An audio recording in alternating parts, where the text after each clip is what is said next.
Les éditions Sixtrid, avec l'aimable autorisation des éditions Perrin, présentent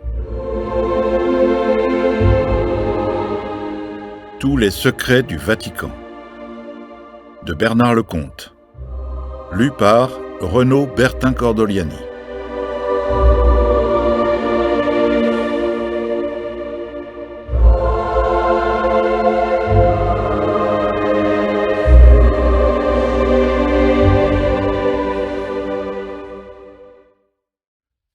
Introduction.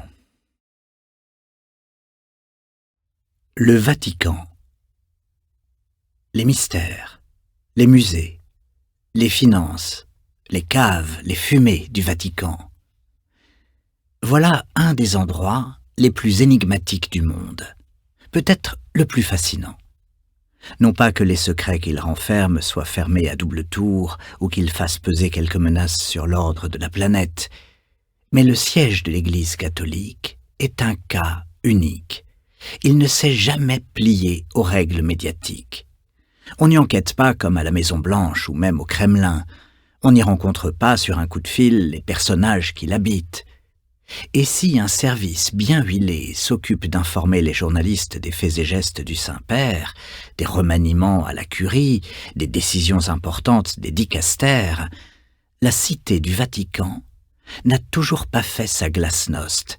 La transparence n'y est pas de règle, et n'y sera peut-être jamais. Or, depuis le martyre de Saint-Pierre à l'endroit où se dresse aujourd'hui la basilique consacrée au premier pape, on ne saurait compter les événements qui ont jalonné l'histoire de 266 pontificats.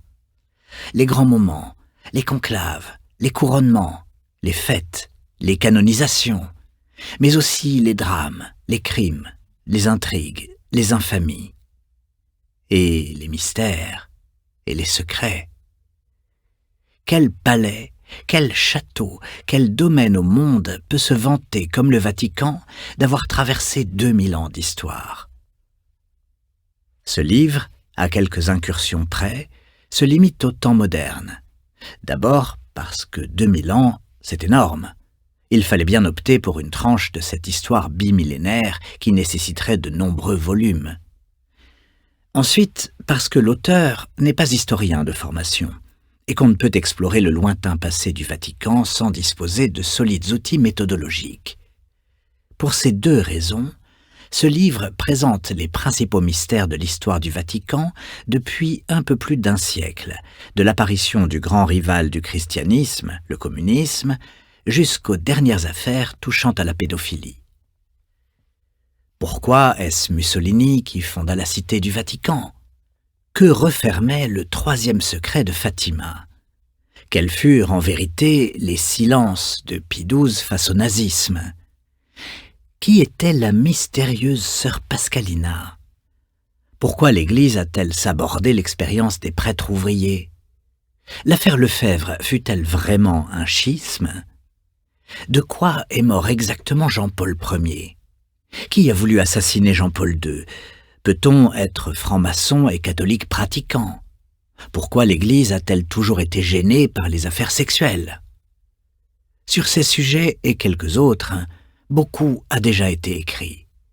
Mais sur chacun d'entre eux, il reste des ombres, des interrogations, des tabous, qui méritaient qu'on mène à nouveau l'enquête.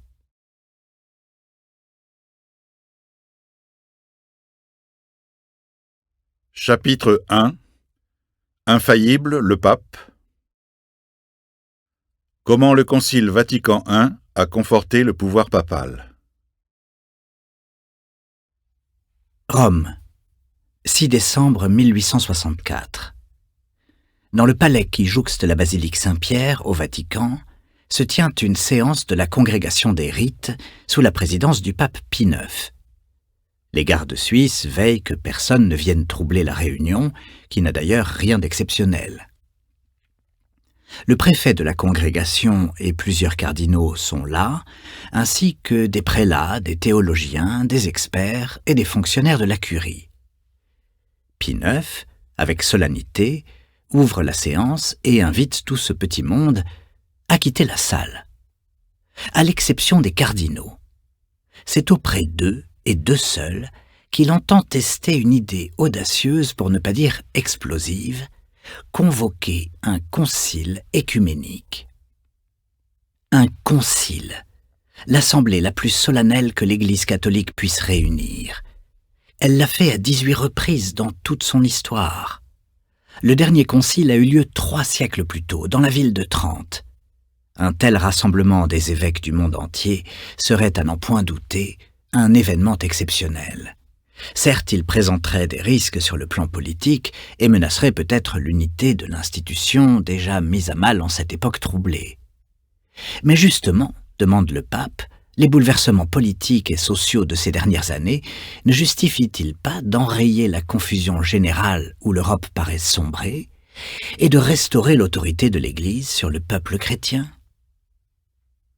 Les cardinaux mesurent l'importance de cette déclaration. Aucun ne prend la parole. Pie IX les prie de réfléchir à cette idée et de lui communiquer leurs conclusions personnelles par écrit, dans le plus grand secret. Voilà, tout est dit. On peut faire rentrer prélats, théologiens et fonctionnaires pour reprendre tranquillement le cours du débat sur la liturgie. Les papes font de la résistance. 15 cardinaux répondent rapidement à l'invite papale, puis 6 autres un peu plus tard. 2 seulement, dont le cardinal Antonelli, secrétaire d'État, se déclarent opposés à la convocation d'un concile. Superflu, trop délicat, trop risqué. Quelques autres expriment quelques doutes. Un dernier, pusillanime, s'en remet au jugement du Saint-Père. Tous les autres sont d'accord avec la proposition du pape. Le sacré collège, dans sa grande majorité, se sentirait-il pousser des ailes? Le vent du changement aurait-il miraculeusement soufflé sur la colline Vaticane? Point du tout. Un concile, aux yeux de tous ces princes de l'Église, serait surtout utile pour remettre un peu d'ordre dans ce bas monde. Et d'abord pour réitérer par la voix de l'ensemble des évêques la condamnation de tous ces nouveaux principes regrettables, courants de pensée erronés et autres idéologies malsaines que sont le naturalisme, le rationalisme, le panthéisme, le socialisme, le communisme, le libéralisme, l'indifférentisme, etc. De tous ces poisons dont Pie IX vient justement de dresser la liste dans un texte joint à l'encyclique Quanta Cura publiée le 8 décembre 1864, le syllabus. Dans ce document historique, le pape exprime un rejet global, absolu et définitif de la modernité. Les partisans du concile sont globalement sur la même longueur d'onde. Pas question de céder aux sirènes du progrès, du libéralisme et de la société moderne, sus aux confusions théologiques, philosophiques, religieuses, sociales, domestiques et morales.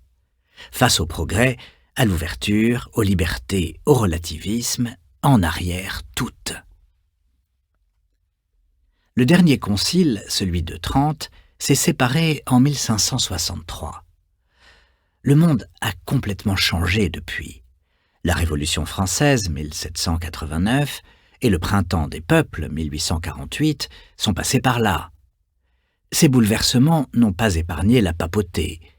En 1799, Pie VI est mort pitoyablement à Valence, seul, faisant penser à beaucoup qu'il était le dernier pape.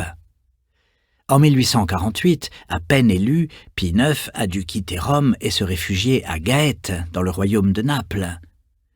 Depuis 1861, le pape est privé de son pouvoir temporel sur les États pontificaux, et c'est grâce à la protection des troupes françaises, stationnées à Civitavecchia, qu'il demeure dans la ville éternelle.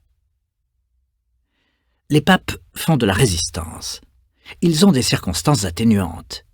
Pie VII, Léon XII, Pie VIII, Grégoire XVI ont condamné les nouveaux principes qui régissent les sociétés civiles et qui marginalisent la Sainte Église catholique et romaine. Ou Pie, qui appelle de leur vœu sa disparition. Le jeune Pie IX, au lendemain de son élection en 1846, avait bien essayé de rompre ce cycle réactionnaire, Amnistie pour les prisonniers politiques, profondes réformes administratives, retour à la discipline ecclésiale, etc. En vain. Les attaques répétées contre l'Église et son chef après 1848 l'ont rejeté dans le camp conservateur, dont le syllabus est devenu le catéchisme.